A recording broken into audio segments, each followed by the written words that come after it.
does your dog take you on a walk, or do you take him on a walk? And what I mean by that, do you have a dog that every time you're taking him on a walk, he's pulling you in every single direction, doesn't care at all about where you want to go? If you have that issue, please stay till the end of this video.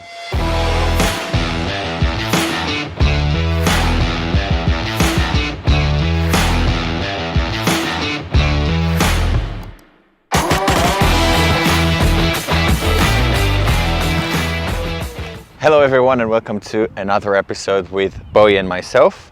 Today guys, it's a super important lesson, and it's an issue that probably a lot of people having problem with, and this is dog pulling, or basically how to teach your dog to not pull when you take him on a walk. The way that we're going to do it basically is we're going to start by teaching our dog some leash pressure. What leash pressure is basically teaching the dog that when I put pressure on the leash, he needs to move towards the pressure instead of moving away from the pressure, which what happens with a lot of dog, and what happens when the dog's pulling on the leash is that they pull forward, you pulling backward. There is a lot of pressure on the leash, and all the dogs want to do is to move away from this pressure. So he's trying to pull forward, and he's really getting used to that pressure on the neck. So he's getting really used to it. So he's just keep pulling and pulling. And the more your dog is getting used to pull, the more he's going to pull, the more he's not going to notice the pressure from the neck, and he's not going to notice you. And the main problem with it is that it's really dangerous for dogs to pull on the leash, because they put all their body weight and all this force of pulling on their neck, on their trachea. So obviously if you have a bigger dog, you're going to notice it more because you're really going to feel that pulling. But even if you have a toy dog, a really small dog, and he's pulling you, it means that he's putting a lot of pressure on his neck. So just remember that super dangerous, can make a lot of damage for a dog's throat. You can see that sometimes you can see someone walking their dog and he's like really choking themselves. So the way that we're going to teach this leash pressure is just by putting our dog on a leash and a collar. The way that we're going to do it is we're going to just apply a little bit of pressure. Yes. And as soon as the dog moving towards that pressure, we're going to mark that behavior, and we're going to reward it. Reward it with food, but we also reward it with the fact that we release the pressure. So we're going to show it again, putting a bit, yes, just a little bit of pressure. It don't need to pull your dog, just put a bit of pressure, yes. So you can see that the dog is getting really aware of, oh, there is pressure, I'm just moving towards it. Which this is the tool that's going to help us when our dog pulling us and we put a little bit of pressure, so I understand that he needs to move backward and stop pulling. So I'm going to show it again once he's stopped itching. Good. You'll see that after enough times that you're doing it, the dog, you don't even have to pull, all you need to do is to just do the motion, and your dog is going to follow you. So this is how I like to start this session, to really get the dog aware of what he needs to do when he feels that pressure, and you really understand that leash pressure concept. After we're doing that for a few minutes, what I'll do is we're going to start just by walking back and forth. Why we're going to do that? We're going to walk in a straight line. As soon as your dog starts to pull on the leash, all you're going to do is you're going to turn in 180 degrees, and the dog is going to have to follow you, which means that it's going to get a bit of correction because he's not following you, and all he has to do is to keep up with you. What we're actually trying to achieve here is to get the dog's awareness to where we're going, and this is how it's going to look like. So we're going to walk, and I'm going to turn. Yes, good boy. So when the dog is next to us, he's getting rewarded, and when he's pulling, so you see he's pulling a bit, and I'm just turning 180 degrees. I'll do it that way so you can really see what I'm doing. So, see, he pulled a little bit. All I did is turn back around, yes. And when he's next to me, he's getting rewarded. I'm turning, yes. I didn't have to correct him then, he just followed me. Come on. So just doing back and forth, back and forth. If the dog is next to you, praise him. I turned, he turns back with me, yes, good boy. And I reward him, and walking forward. Come on. So you see he's pulling forward, and all I do is just turn him 180 degrees. Just try that, do the back and forth. Once you see the dog start to have more awareness to where you're walking, we can start doing some 90-degree turns, turning right. So something like that. So just turning, he's not noticing me, so I'll just give a little bit of correction. Let's go. You could add a command like slow or whatever you want your dog to learn. So again, 90 degrees, he didn't notice me, then he got correction, but as soon as he's next to me, he's getting rewarded. Yes.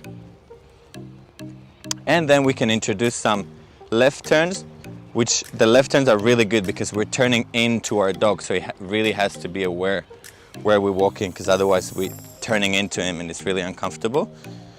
You could see now that he's walking really nicely next to me, good boy.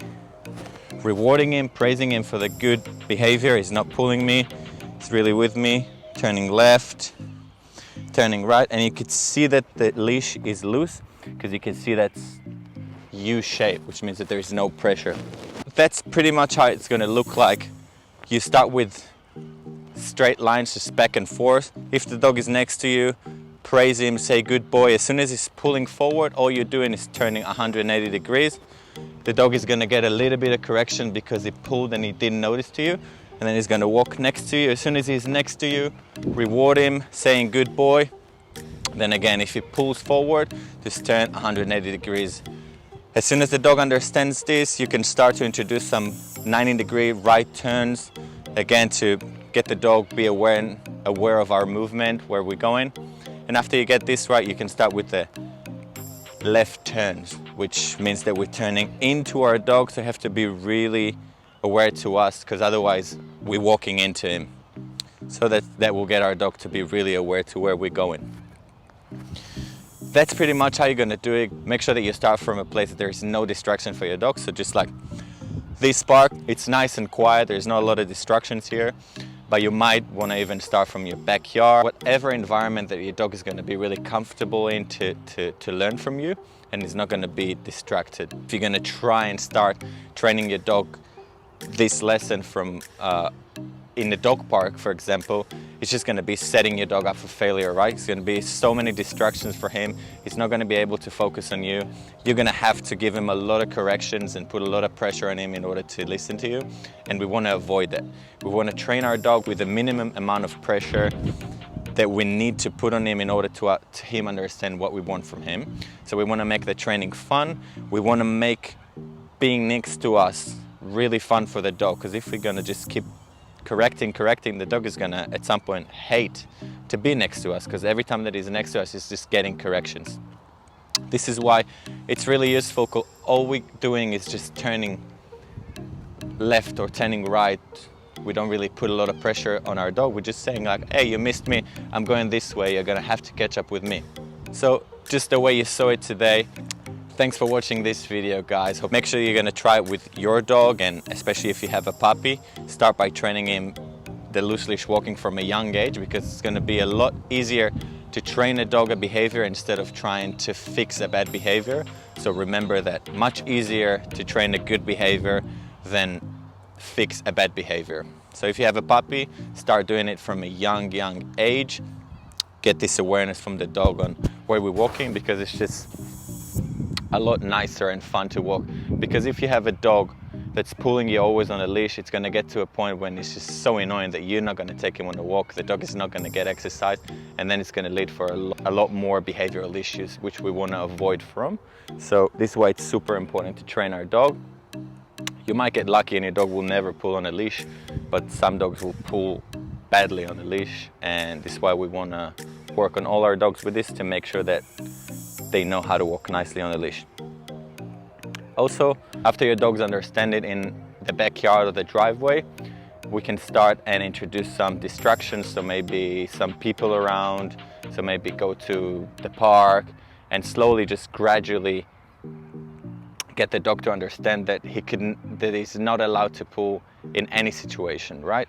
So he can meet other dogs, he can do pee here or smell this tree, but he needs to understand that he's going to have to do it without pulling the leash. So we're going to allow him to go in places, but we're never going to allow him to go to a place if he's pulling. Thanks for watching this video, guys, and if you like this video, check out my YouTube channel for more content just like that. Hopefully I'm going to see you next time, and that's it for today.